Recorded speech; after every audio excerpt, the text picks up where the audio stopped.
So I'm Professor Mike Elliott from the University of Hull.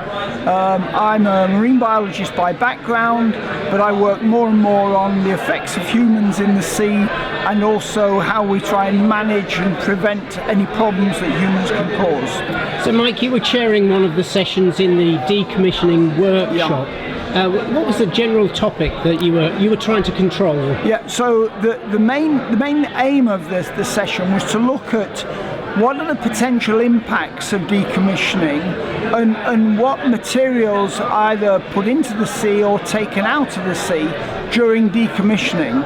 So we were mainly looking at things like, is there any pollution that's put into the sea, or even do the rigs themselves accumulate other organisms, and those organisms may get transported by ship's ballast water, and then the rigs are giving those organisms somewhere to settle. When it comes to decommissioning, it's a kind of plus and minus thing. It's a difficult balancing act in what is effectively a very complex environment. Yeah, the difficulty is that we might want to take the structures out of the sea, the rigs and the pipes and so on.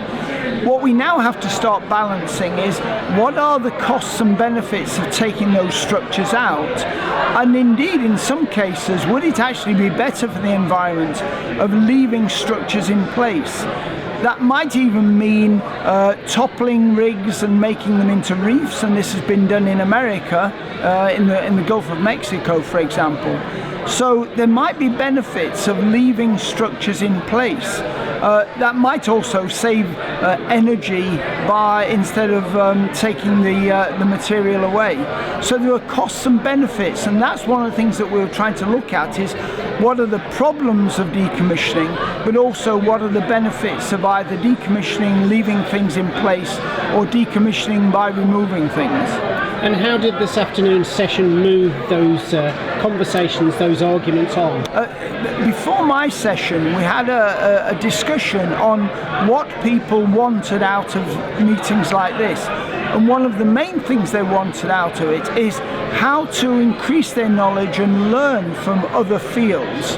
And so one of the great benefits of the session that I was chairing is I think we were helping to educate the either the regulators or the other scientists or the industry in the whole field, the problems, the stresses, the impacts, the pressures, and just really what are the repercussions of their activities. Maybe it's not the kind of meeting where you reach conclusions, but were any conclusions reached? Not so much conclusions, but I think there's some main points that came out at the end discussion. For example, one of those was, can we make sure we put these things into context? So, for example, one of the talks was on the use of explosives, which is now being used to blow the legs off a rig so we can remove it. Well, that might sound very harsh, and we know the effects of noise and explosives on marine mammals and fish.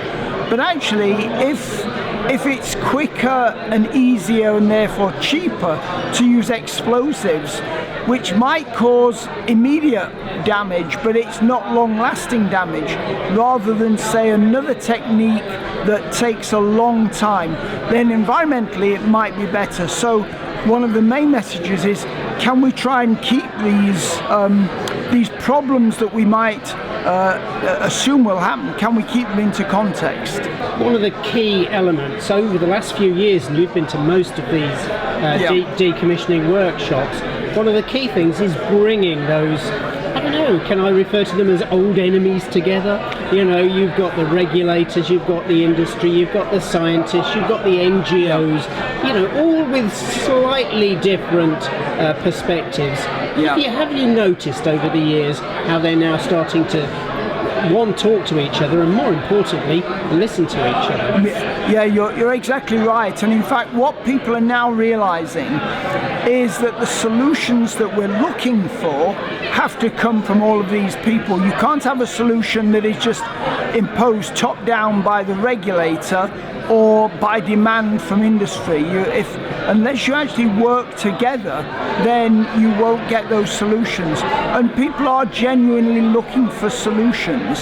So, for example, with the explosives, someone made the point that, well, perhaps it's not the regulators that are considering the problems of explosives. They might have got used to the idea that it's a good way, but actually it might be the industry themselves that are saying, well, our explosives are a good way to go. So no, there has definitely been a meeting of minds, but it's the realization that you need all of these people in order to reach solutions.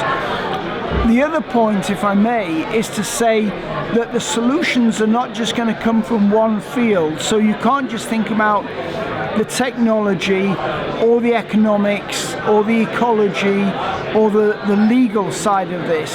You can't think about any of those individually. You have to think about all of them together.